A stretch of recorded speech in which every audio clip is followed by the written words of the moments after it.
আসসালামু আলাইকুম। BD cooking by স্বর্ণাতে সবাইকে স্বাগতম। আজকে বানিয়ে দেখাবো পাটিসাপটা পিঠা নারকেল পুর দিয়ে। তো পুরটা বানানোর আগে প্রথমে হচ্ছে আমি এখানে কিছুটা পরিমাণে চালের গুঁড়া নিয়ে চালের গুঁড়াটাকে একটু ভালো করে ভেজে নেব। যখন সুন্দর একটা ঘ্রাণ আসবে চালের গুঁড়াটা ভাজার, তখন হচ্ছে এখানে আমি পরিমাণ মতো লিকুইড দুধ দিলাম। দুধটা কিন্তু আমি ঠান্ডায় দিয়েছি, গরম করাটা দিইনি। আপনারা যে কোনো মানে গুঁড়ো দুধ ব্যবহার করতে পারেন চাইলে, বাট দুধটা দেওয়ার চেষ্টা করবেন, তাহলে পুরোটা খেতে ভালো লাগে। তারপর হচ্ছে আরও কিছুটা দুধ বাড়িয়ে এটাকে ভালো করে মিশিয়ে এখন হচ্ছে এখানে নারকেল আর হচ্ছে গুড় একসাথে রেখেছিলাম, সেটা দিয়ে দিলাম। আপনারা এই পিঠাটা চাইলে নারকেল ছাড়াও বানাতে পারেন। তো এই নারকেল ছাড়া বানানোটার রেসিপিটা আমি হচ্ছে আমার ইউটিউবে দিয়ে দিয়েছি, চাইলে আপনারা দেখে নিতে পারেন। এই তো পুরটা কিন্তু রেডি হয়ে গেল। আমি এরকম পর্যায়ে হচ্ছে নামিয়ে নেব। এটা যে আস্তে আস্তে কিছুটা গুড় আছে, এটা ভালো লাগবে খেতে। যখন এটা গলে গলে যাবে ভাজতে ভাজতে, তখন হচ্ছে একদম রসালো হয়ে যাবে। এর জন্য আর কি একটু আস্তে আস্তে রাখা। আর এই তো এখন হচ্ছে আমি এখানে পিঠার ব্যাটার তৈরি করে নেব। পিঠার ব্যাটার আপনারা যতটুকু আর কি চালের গুঁড়া দেবেন, তার থেকে হাফ কাপ বা 1 কাপের মতো হচ্ছে ময়দা দেওয়ার চেষ্টা করবেন। আর ময়দাটা অবশ্যই দিবেন। আমি দেখতে পাচ্ছেন ময়দার পরিমাণ আমি এখানে প্রায় 3 কাপের মতো হচ্ছে চালের গুঁড়ো দিয়েছি।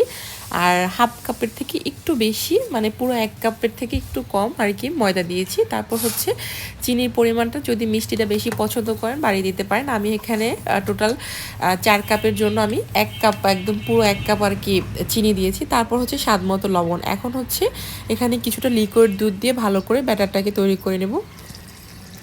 আমি কিন্তু লিকুইড দুধ সব দুধ দিয়ে বানিয়েছি সেটা না, তার সাথে কিন্তু আমি পানিও দিয়েছি। আপনারা দুধটা দেওয়ার চেষ্টা করেন, দুধটা দিলে পিঠার টেস্টটা ভালো আসে। আপনারা শুধুমাত্র পানি দিয়েও ব্যাটার তৈরি করতে পারেন। আর এই তো পিঠা ভাজার জন্য প্রথমে হচ্ছে প্যানটাকে গরম করে আমি কিছুটা তেল ব্রাশ করে নিয়েছি।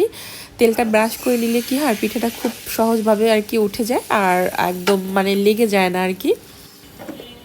কয়েক সেকেন্ড ঢাকনা দিয়ে রাখার পরে এখন হচ্ছে ঢাকনা উঠিয়ে এখানে যে পিঠার পুরটা বানিয়েছিলাম সেই পুরটা দিয়ে এটাকে জাস্ট ফোল্ড করে নিলেই হয়ে গেল। সেমভাবে হচ্ছে আমি সবগুলো পিঠা বানিয়ে নিব।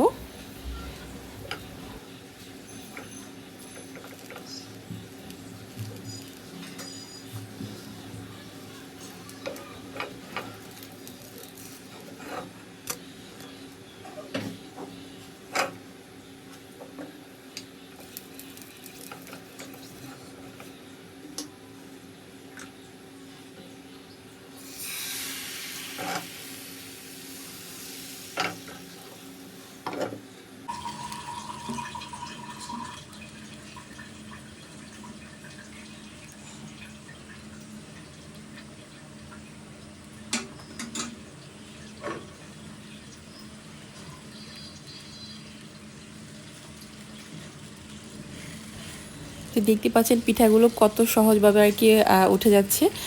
আর এই শীতে এরকম করে পিঠা বানিয়ে সবাইকে চমকে দিতে পারেন। বাসায় সবাই ছোট বড় সবারই অনেক পছন্দ। পাটিসাপটা পিঠা খেতে কিন্তু বেশ ভালো লাগে। আর আমার ভিডিওগুলো আপনাদের কেমন লাগে সেটাও কমেন্ট করে জানাবেন। যদি ভালো লেগে থাকে অবশ্যই আমার চ্যানেলটিকে সাবস্ক্রাইব করে দেবেন। সাবস্ক্রাইব করে পাশে থাকা বেল আইকনে ক্লিক করে দেবেন। আল্লাহ হাফেজ।